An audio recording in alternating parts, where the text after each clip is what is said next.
Pendakian Gunung Lawu, episode 1, Jalur yang Mengawasi. Gunung Lawu, gunung yang bukan hanya tinggi, tapi juga tua. Di setiap langkah pendaki, ada sesuatu yang ikut melangkah. Bukan terlihat, tapi terasa. Malam itu, 4 pendaki memulai perjalanan. Raka, Yuda, Sinta, dan Bayu. Mereka memilih jalur Cemoro Sewu, jalur yang katanya paling ramai dan paling aman. Tapi keamanan di Gunung Lawu bukan ditentukan oleh manusia. Langkah demi langkah terdengar jelas. Tanah basah, daun kering, nafas yang mulai berat. Semakin naik, udara semakin dingin.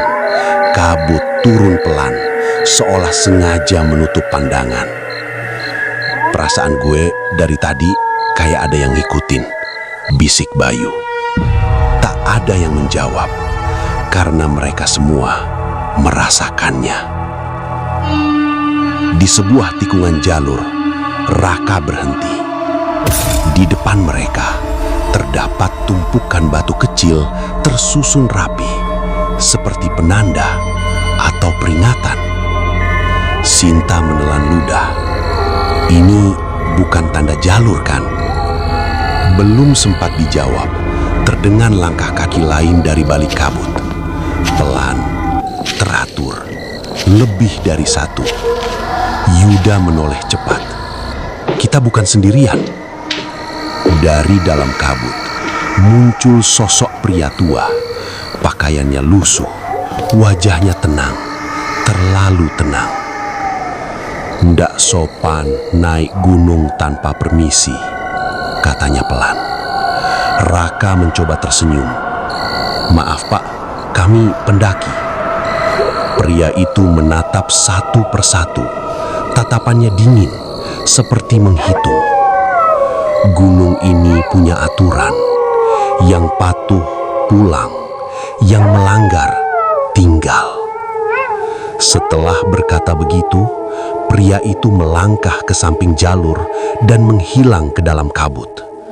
Tak ada suara langkah menjauh, tak ada jejak, hanya sunyi dan kabut yang semakin tebal. Bayu berbisik, "Pak, itu manusia atau..." Belum sempat dijawab, angin berhembus kencang, pepohonan berderit, dan dari kejauhan terdengar suara gamelan, pelan, lirih. Bukan dari bawah, bukan dari atas, tapi dari segala arah. Gunung Lawu malam itu tidak sedang menyambut tamu. Ia sedang mengamati. Dan pendakian mereka baru saja dimulai. Episode 2, Pantangan yang Dilanggar. Suara gamelan itu tidak pernah benar-benar hilang.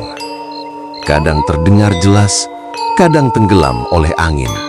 Tapi selalu ada, mengikuti langkah mereka. Raka mempercepat jalan. Kita jangan berhenti lama-lama.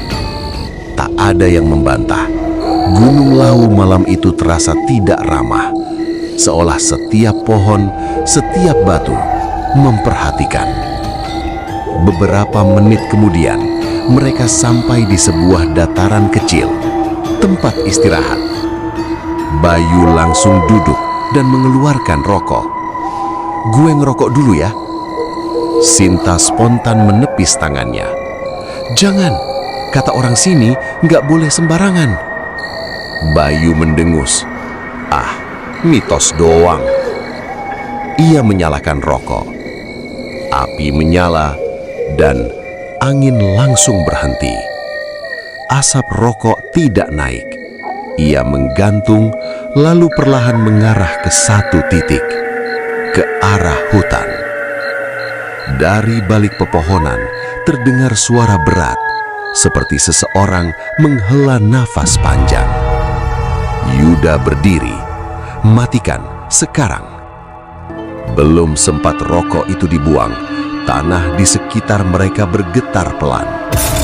Bukan gempa, seperti langkah kaki besar yang berjalan pelan. Kabut turun mendadak, menutup jarak pandang hanya 1 meter. Dari dalam kabut, muncul sosok bayangan tinggi, terlalu tinggi untuk manusia biasa.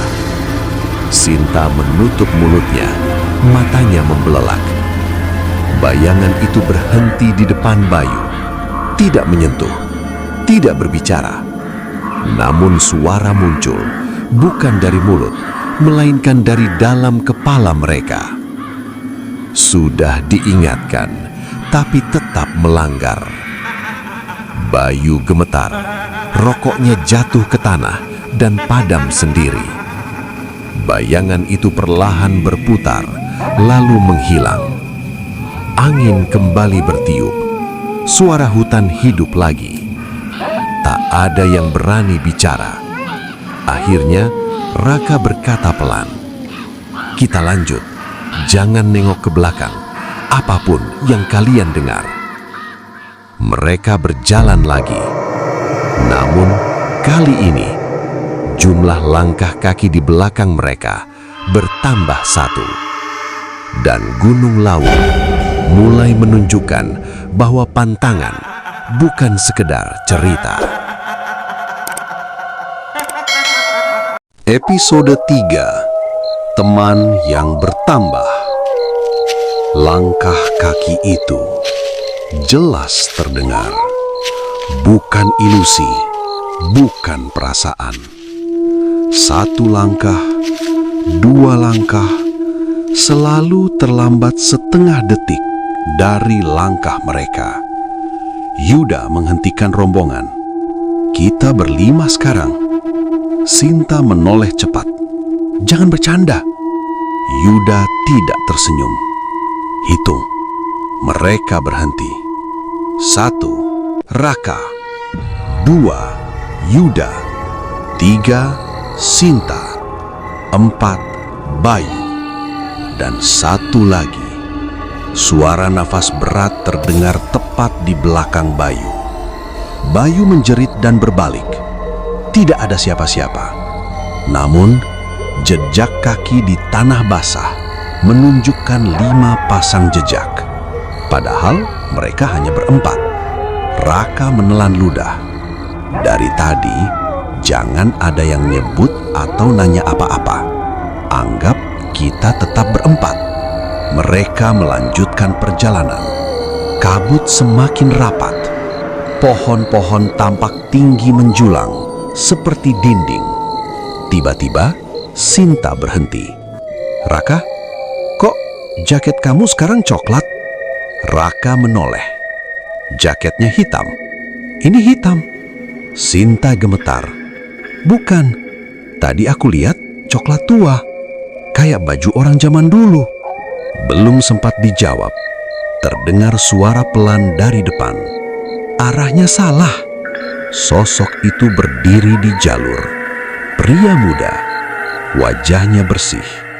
Pakaiannya seperti pendaki. "Tadi kalian lewat sini kan?" katanya ramah. Bayu hampir menjawab, tapi Yuda menarik tasnya keras. "Jangan," bisik Yuda. Pria itu tersenyum. Senyumnya tidak berubah, meski suasana tegang. "Aku juga mendaki," katanya. "Sendirian." Ia melangkah mendekat. Langkahnya tidak menimbulkan suara. Saat ia melewati Sinta, udara mendadak dingin menusuk. Dan ketika Raka menoleh ke belakang, jumlah jejak kaki di tanah menjadi 6. Gamelan terdengar lagi. Lebih dekat, lebih jelas. Raka berbisik, "Jangan ajak bicara, jangan jawab, dan jangan sampai kita menyebut jumlah kita. Karena di Gunung Lawu, jika ada yang ikut berjalan dan diakui keberadaannya, ia tidak akan mau pergi."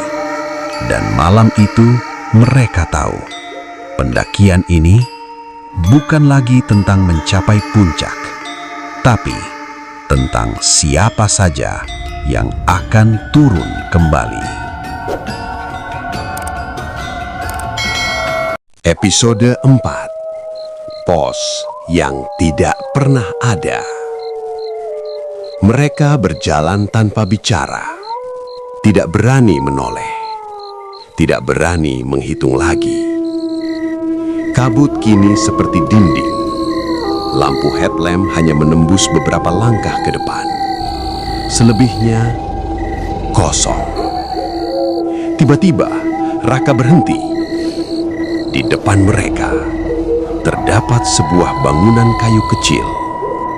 Atapnya rendah, dindingnya hitam dimakan usia, dan di depannya terpancang papan bertuliskan pos istirahat. Yuda mengernyit. Setahu gue, di jalur ini nggak ada pos. Bayu menghela nafas berat. Tapi gue capek. Pintu pos itu terbuka perlahan, berdecit pelan.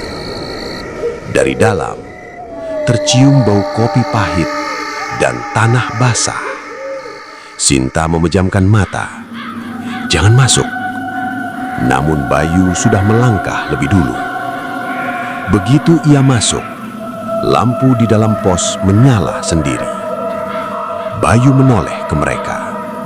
Wajahnya pucat, tapi ia tersenyum. Aman kok, hangat di dalam.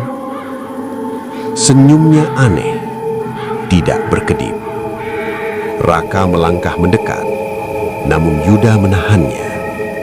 Perhatiin Bayu. Raka tersentak. Jaket Bayu berubah warna. Bukan lagi merah, melainkan coklat kusam, seperti kain lama. Dari dalam pos, terdengar suara lain. Suara ramai, banyak. Padahal tadi, sunyi. Sinta berbisik panik. Dia bukan Bayu. Pintu pos tiba-tiba tertutup sendiri. Lampu di dalam berkedip-kedip. Dari celah jendela, Raka melihat Bayu duduk diam. Dan di belakangnya berdiri sosok-sosok lain. Wajahnya samar, pakaiannya seperti pendaki, namun mata mereka kosong. Yuda menarik Raka dan Sinta. Jangan dipanggil. Kalau kita manggil namanya, dia nggak bisa balik. Dari dalam pos, terdengar suara Bayu. Raka, bukain pintunya. Suaranya persis, terlalu persis. Kabut makin tebal. Bangunan itu mulai memudar. Dan saat kabut tersibak, pos itu hilang. Yang tersisa hanya jalur tanah basah dan 3 pasang jejak kaki. Malam itu, Gunung Lawi menagih 1. Episode 5. Yang dipulangkan dan yang tinggal. Mereka bertiga berjalan tanpa arah yang pasti. Raka, Yuda, Sinta. Tidak ada yang berani menyebut nama Bayu. Langkah mereka terasa ringan, terlalu ringan, seolah jalur pendakian tak lagi menanjak. Kabut mulai menipis. Angin kembali berhembus normal. Suara hutan terdengar seperti biasa. Gunung Lawi mendadak terasa ramah. Terlalu ramah. Ini aneh, kata Yuda pelan. Seharusnya kita masih jauh dari bawah. Beberapa langkah kemudian, mereka melihat papan kayu. Selamat datang, jalur penurunan. Sinta terduduk, menangis tertahan. Mereka turun, tanpa gangguan, tanpa suara gamelan, tanpa langkah kaki tambahan. Seolah semua telah selesai. Pagi hari, petugas base camp terkejut melihat mereka bertiga. Kalian dari mana? Pendakian semalam cuma tercatat 3 orang. Raka mengerutkan kening. Pak, kami berempat. Petugas itu membuka buku catatan, menunjukkan halaman izin. Tertulis jelas, Raka, Yuda, Sinta. Tidak ada nama Bayu. Sinta menangis keras. Petugas itu menghela napas panjang. Setiap tahun, selalu ada yang naik berlebih dan turun sesuai catatan. Malam harinya, Raka terbangun dari tidur. Ia mencium bau kopi pahit. Di sudut kamar, seseorang duduk membelakanginya. Jaket coklat kusam, kepala tertunduk. Lu gak manggil gue tadi. Suara itu lirih. Makanya gue ditinggal. Raka bergemetar. Gue gak boleh. Sosok itu berdiri, berjalan ke pintu. Sebelum menghilang, ia berkata pelan, "Kalau suatu hari kalian naik lagi, hitung dulu jumlahnya." Kamar kembali kosong sunyi. Gunung Lawi tidak selalu mengambil nyawa. Kadang ia hanya mengambil tempat pulang. Dan bagi yang tertinggal, pendakian tidak pernah benar-benar selesai.